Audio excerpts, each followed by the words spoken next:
암이 낫는 환자와 낫지 않는 환자, 뭐가 다를까요?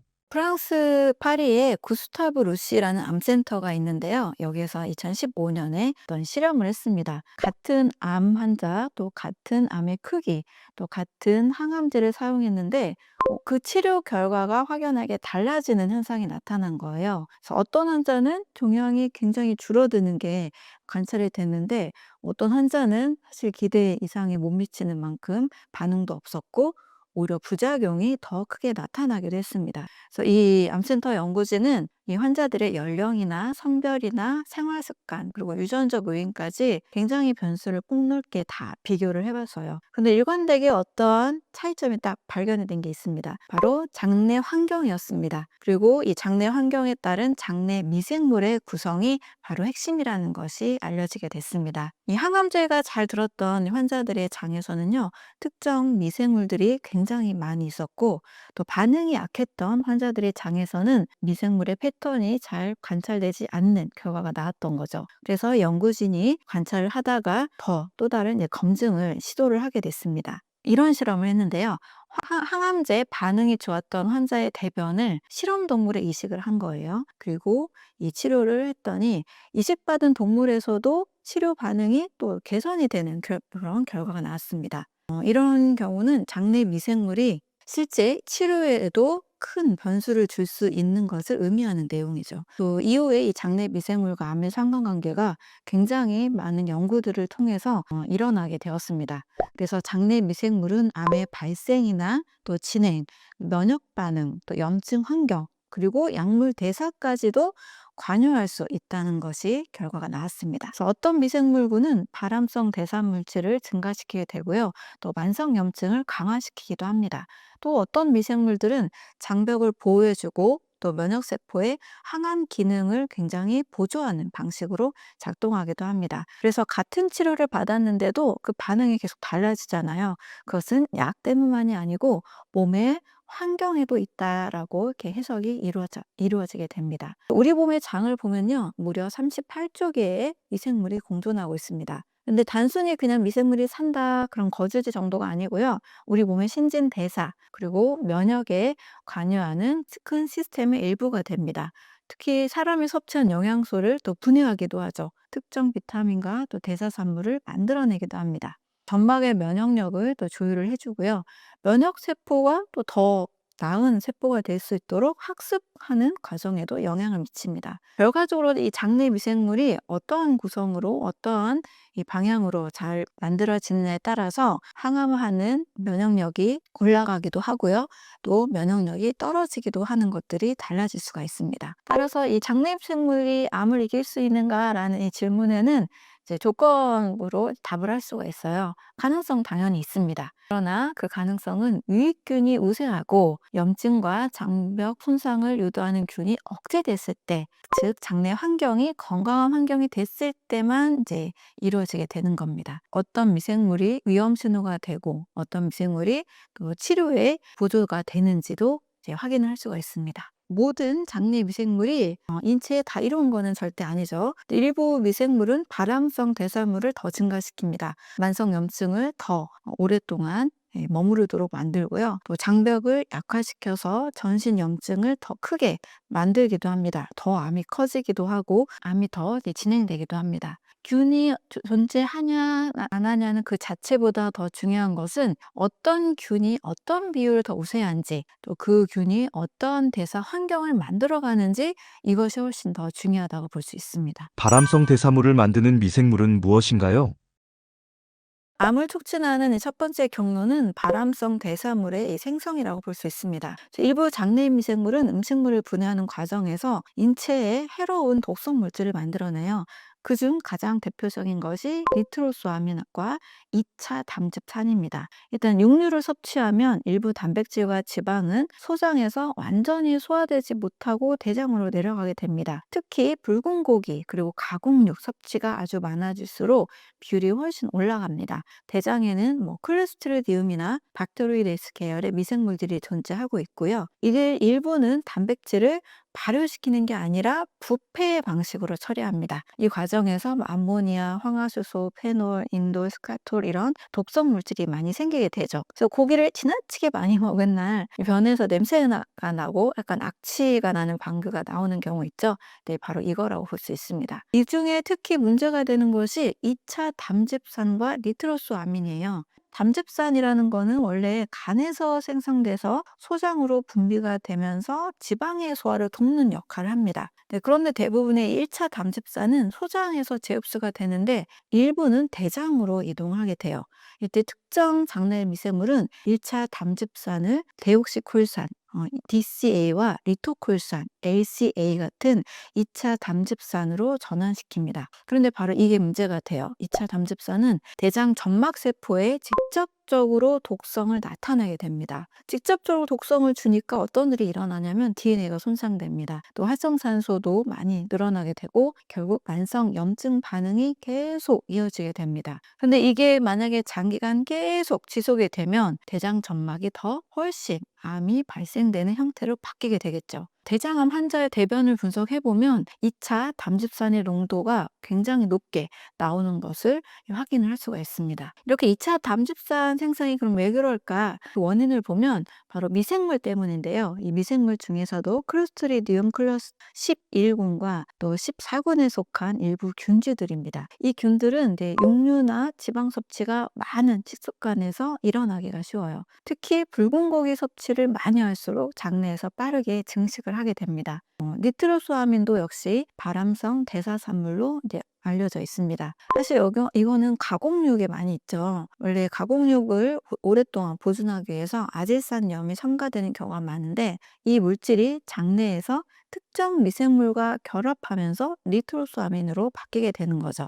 이게 강력한 발암 물질이 됩니다. DNA를 굉장히 손상시키고 활성산소도 증가시키고 염증도 많이 늘어나게 합니다. 그래서 가공육을 1군 발암물질로 세계보건기구가 지정한 이유가 바로 이 이유 때문이기도 하죠. 햄이나 소세지, 베이컨 같은 이런 가공육 섭취를 많이 할수록 위암 발생, 대장암 발생을 훨씬 높인다라는 결과들이 있습니다. 또 하나 더 주목해야 될 물질이 있는데요. TMAO라는 트리메틸아민 N 옥사이드입니다.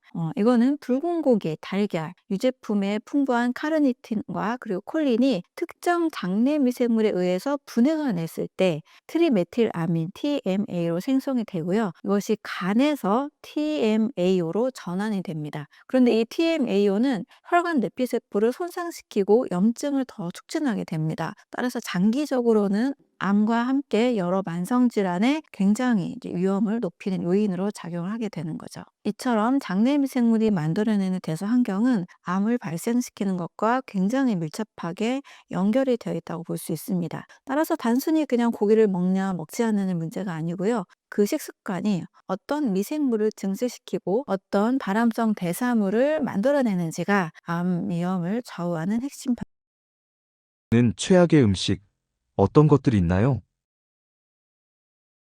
나쁜 미생물은 그냥 막 생기는 게 아니고요. 특정한 환경에서 생깁니다. 특히 어떤 음식들 때문에 미생물들이 많아지게 되는데요. 그 음식으로는 붉은 고기, 가공육, 또 고지방 음식, 설탕, 인공 감미료들이라 할 수 있습니다. 이것들을 먹게 되면 장내에서 염증 유발균과 그리고 부패균이 굉장히 많이 늘어나게 돼요. 이런 음식을 먹고 자라는 균들이 있습니다. 근데 이런 음식을 반복적으로 섭취하게 되면 아예 이제 장내 미생물 생태계가 빠르게 불균형 상태로 바뀌게 되는 거죠. 이러한 식습관의 전형이 바로 서구식 식단이죠. 육류, 치즈, 가공식품, 또 달 음료수, 또 정제탄수화물 이런 것들을 많이 먹게 될 때 장내에서는 콜레스테림 계열과 콜레스테림 같은 이런 단백질 부패균이 굉장히 늘어나게 됩니다. 또 반대로 비피더스균 같은 좋은 균, 유익균은 또 떨어지게 되죠. 이러한 장내 미생물 구성은 그런데 생각보다 좀 빠르게 바뀌어서 연구에 의하면 음식을 2주만 바꿔도 미생물 군집이 좋은 균이 우세하기도 하고 나쁜 균이 우세하기도 하는 이런 식으로 뚜렷하게 달라지게 됩니다. 반대로 이 식물성 식단은 장내 환경을 회복하는 방향으로 작용하게 돼요. 채소나 과일, 통곡물, 콩류가 풍부한 식단은 유익균이 늘어나게 됩니다. 반대로 유해균은 떨어지게 돼요. 또 이 과정에서 단세지방산이 늘어나게 되는데요. 이 단세지방산 덕분에 발암성 대사물이 줄어들게 됩니다. 그래서 같은 장이라도 어떤 음식을 먹느냐에 따라서 전혀 다른 생태계로 바뀌게 됩니다. 다행히 모든 장내 미생물이 암을 돕는 건 아니에요. 일부 미생물은 오히려 암 발생과 진행을 억제하는 역할을 합니다. 항산화 작용도 해주고요. 염증도 억제하고 면역세포를 활성화시키고 또 해독, 또 대사 조절을 통해서 인체를 보호해. 먹어도 암이 좋아질 수 있을까요? 예, 암 진단이요. 정말 많은 분들이 이 질문을 하십니다. 원장님, 식사만 바꾸면 그럼 암이 좋아질 수 있나요? 이 질문 속에는 간절함이 있습니다. 수술도 항암도 힘들고 그 와중에 내가 지금 당장 할 수 있는 것이 식사이기 때문입니다. 그래서 오늘은 이 질문에 희망만 주는 말도 냉정하게 자르는 말도 하지 않고 현실 그대로 한번 말씀드리겠습니다. 먼저 결론부터 말씀드리죠. 식사만 바꾼다고 암이 저절로 없어지지는 않습니다. 하지만 동시에 이 말도 사실입니다. 식사가 바뀌지 않으면 암은 절대 좋아지지 않습니다. 즉 식사는 기적의 치료도 아니고 의미 없는 보조도 아닙니다. 치료가 작동할 수 있는 몸의 바닥을 만드는 요소입니다. 많은 암 환자분들이 식사에 대해서 가장 많이 착각하는 것은 이겁니다. 뭘 먹으면 암이 막 사라지나요? 이 음식이 항암 음식인가요? 이것만 먹으면 좋아진다고 막 하던데요. 하지만 의학적으로 암은 특정 음식 하나로 죽거나 살아나지 않습니다. 암은 세포 주변의 환경을 먹고 자랍니다. 그리고 그 환경을 만드는 가장 강력한 요소가 바로 매일 반복되는 식사입니다. 50대 여성 환자분 이야기입니다. 같은 항암 치료를 받았고 같은 약을 썼지만 부작용이 너무 심해서 치료를 중단해야 할 상황이었습니다. 이분에게 제가 먼저 제안한 것은 특별한 음식이 아니라 식사의 방향이었습니다. 좋다고 하는 걸 막 늘리기보다 몸이 소모되는 가짜 음식을 좀 줄이고 위장에 부담되는 조합을 좀 빼고 속이 편한 음식 위주로 한번 바꿔보자. 그리고 혈당을 막 흔드는 식습관을 좀 정리해드렸습니다. 몇 주 뒤에 이분이 항암약은 같았는데 몸의 반응은 완전히 달랐습니다. 원장님, 약이 바뀐 건 아닌데 몸이 덜 부서지는 느낌이에요. 이게 식사의 진짜 역할입니다. 의학적으로도 암세포는 아무 환경에서나 자라지 않습니다. 왕성 염증 환경, 혈당 막 롤러코스터 환경, 인슐린과 스트레스 호르몬의 과다한 환경, 소화와 해독 기능이 저하된 환경에서 자랍니다. 이런 환경에서 암은 더 유리해지겠죠. 즉 식사를 바꾼다는 것은 암이 살기 쉬운 환경을 조금씩 바꿔가는 일입니다. 이건 의학적으로도 아주 상식적인 이야기죠. 자연치유에서 음식의 핵심 역할은 영양소가 아닙니다. 바로 신호입니다. 음식을 통해서 이런 질문을 받습니다. 소화가 잘 되고 위장이 편안한지, 먹고 나서 숨이 좀 덜 차는지, 몸이 좀 덜 붓는지, 피로가 좀 덜 쌓이는지, 이게 식사의 기준이 됩니다. 그래서 좋은 식사는 몸에게 이렇게 말해줍니다. 지금은 괜찮아. 조금 쉬어도 돼. 이 신호가 반복되면 몸은 생존 모드에서 회복 모드로 서서히 이동합니다. 제가 임상에서 느낀 가장 중요한 한 가지는 이것입니다. 식사를 바꾼 분들은 먹는 것을 바꾼 것도 있지만 자기 몸을 대하는 태도를 바꿨습니다. 덜 급하게 먹고, 덜 몰아붙이고, 덜 불안해하면서 바로 그 태도가 몸의 긴장을 풀고 칠과 작동할 공간을 만듭니다. 결국 식사만 바꾼다고 암이 저절로 사라지지는 않습니다. 하지만 식사를 바꾸지 않고 몸이 회복 모드로 들어가길 기대하는 것도 어렵습니다. 그래서 오늘 이 한 문장만 기억해 주세요. 좋은 식사는 암을 공격하는 게 아니라 몸이 다시 살아나도록 허락해 주는. 암 치료의 핵심은 무엇인가요? 치료를 어느 정도 마친 분들이 이렇게 말씀을 하십니다. 원장님, 병원에서는 검사도 꼼꼼히 해주고 또 수술도 잘 이렇게 하게 할 수 있게 해주고 약도 빠짐없이 이렇게 챙겨주시는데요.